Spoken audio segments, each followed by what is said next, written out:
Alors, nous sommes de retour sur le plateau après cette petite pause et la parole était avec vous, pasteur Abraham. Vous êtes, on rappelle, le leader du concept Pain de vie et vous n'êtes pas une personne inhabituée de nos plateaux. Déjà, pasteur, nous rappelons d'abord la thématique avant de vous prendre en question, l'insertion socio-professionnelle de la personne en situation d'handicap dans la société à Morigé, puisque nos psychologues ont bien voulu nous rectifier un peu sur la thématique, Henri et Adèle, n'est-ce pas? Voilà, ils ont un peu voulu nous rectifier un peu. On parle plutôt de personnes en situation d'handicap et non de personnes handicapées. Voilà, mais nous continuons, pasteur, avec vous pour comprendre et pour savoir, pasteur, le conseil. Je ne sais pas s'il y a un conseil que l'Église ou encore vous, en tant qu'homme de Dieu, pouvez donner à la population qui est toujours, je vais dire, entre guillemets, en train de stigmatiser tel quel le cas de Henri qui s'est trouvé pendant le cursus de sa vie un peu d'être rejeté par sa famille et peu après il a été accepté. Est-ce qu'il y a un conseil que vous pouvez donner à la population qui a souvent, je veux dire, cette manie de rejeter ou bien de ne pas accepter la personne qui est souvent défavorisée? Et si j'ai un conseil à donner à la population, aux chrétiens et aux non-chrétiens, c'est d'éviter de mépriser les gens. Hier, la Bible nous révèle une histoire ici. Hier, sa vie était quoi? On le porte le matin pour le déposer devant le temple, à la belle porte, pour demander l'aumône aux gens. Parce qu'il y avait des inconscients qui passaient devant ses frères. Il y avait des hommes et des femmes qui passaient devant la belle porte du temple et ils voyaient ces boiteux. La Bible dit depuis sa naissance, s'asseoir là. Mais on lui donnait seulement des miettes pour lui dire non, non, mon ami, ta place n'est pas dans la société. Ta place n'est pas parmi nous. Nous sommes des grands, toi tu es là, condamné comme le bien-aimé venait de dire tout à l'heure. C'est comme une malédiction. Quand quelqu'un a un handicap, donc c'est là où les gens vont dire que non, c'est une malédiction. C'est même quoi, il a dit tout à l'heure là, même dans sa belle famille, personne ne pouvait. Mais moi je lui dis qu'il ne perd pas espoir. D'un moment à l'autre, le Seigneur va semer la confusion dans le camp de ceux-là qui croient que tout est fini pour lui. Cet homme, on venait le placer. Mais quand les deux kamikazes sont venus, Pierre et Jean, c'était à l'heure de la prière. La parole dit, ils ont regardé cet homme. Cet homme, il s'attendait à gagner et à bénéficier de quelque chose de la part de cet homme-là. Parce que le temps de ces messieurs-là de quitter le ténèbre à l'admirable lumière était déjà arrivé. Quand les deux hommes-là l'ont fixé, c'était plutôt Jean et Pierre qui l'avaient bien fixé. Il a dit, regarde-nous. Donc nous te donnons l'ordre de t'élever au nom de Jésus-Christ de Nazareth. La Bible dit, cet homme s'est levé. Et les gens qui se moquaient de lui, qui rentraient dans le temple, ils croyaient que ce sont eux-là que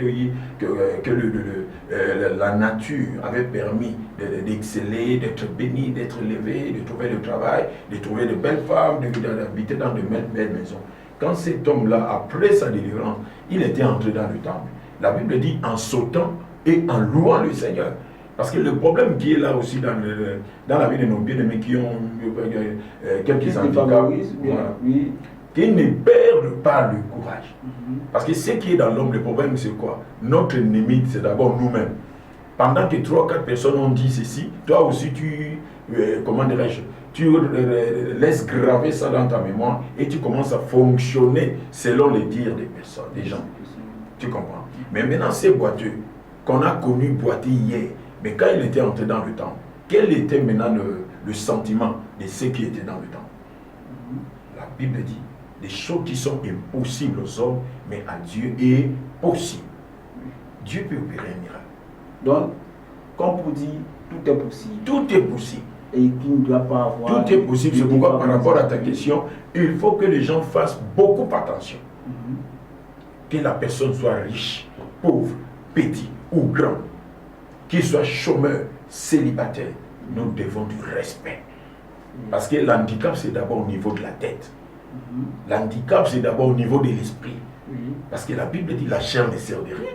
Même si on me coupe, même la Bible nous conseille si mieux vaut entrer marchant dans le royaume de Dieu. Bon, posons-nous la question. Quand on t'impique le bras, tu vas aller travailler comment au ciel? Pour dire que ça ne sert à rien. La vraie santé que l'homme peut chercher, c'est la santé mentale et la santé spirituelle. Okay. Santé mentale et santé spirituelle.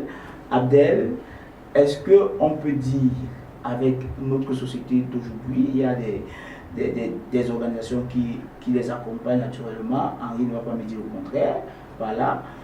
Est-ce que on peut dire de façon mentale que la personne en situation de handicap a un suivi au niveau de nos institutions? Oui, pour répondre à votre question, je tiens déjà à vous dire que le ministère des Affaires sociales prend en charge les personnes en situation de handicap. Mais ce qu'il faut comprendre, c'est que quand vous avez une personne dans cette situation-là, vous ne devez pas rester à la maison pour attendre que peut-être ceux qui travaillent pour ce ministère-là viennent vous chercher à la maison. Et il y a quand même des conditions pour pouvoir bénéficier des avantages qu'ont les personnes en situation de handicap. Déjà, je crois que la première condition, c'est d'avoir sa carte d'invalidité. Oui. Et puis, avec cette carte d'invalidité, vous aurez beaucoup d'avantages et beaucoup de lois ici au Cameroun ont été, n'est-ce pas, établies par rapport à la situation de ces personnes-là. Je crois que M. Ngué pourra mieux vous en parler. Oui, justement, parce que lui pourra mieux nous en parler, merci. Oui. Étant donné qu'il est membre depuis 2016 de l'AFISA, voilà, entendu, Association camerounaise pour la formation et l'insertion sociale des aveugles, c'est ça? Oui. Alors, parlez-nous un peu de cette association. Bon, AFISA,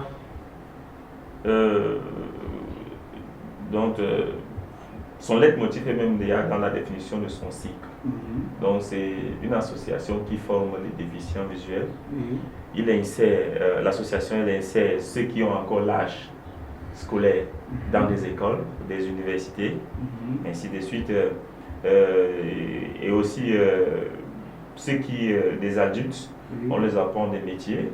Par exemple, il y a des formations en massage, en kinesthésie-thérapie, donc des formations en vannerie, des formations diverses en élevage, et ainsi de suite pour permettre aux personnes déficientes visuelles d'être actives.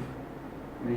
Donc, dans cette association dont vous militez depuis 2016, voilà, vous avez aussi des mécanismes d'accompagnement pour vos jeunes, pour ces personnes qui sont en situation de handicap, afin qu'ils puissent avoir une insertion socio-professionnelle dans les métiers de la société, c'est ça? Oui. Voilà, et vous nous avez cité certains métiers.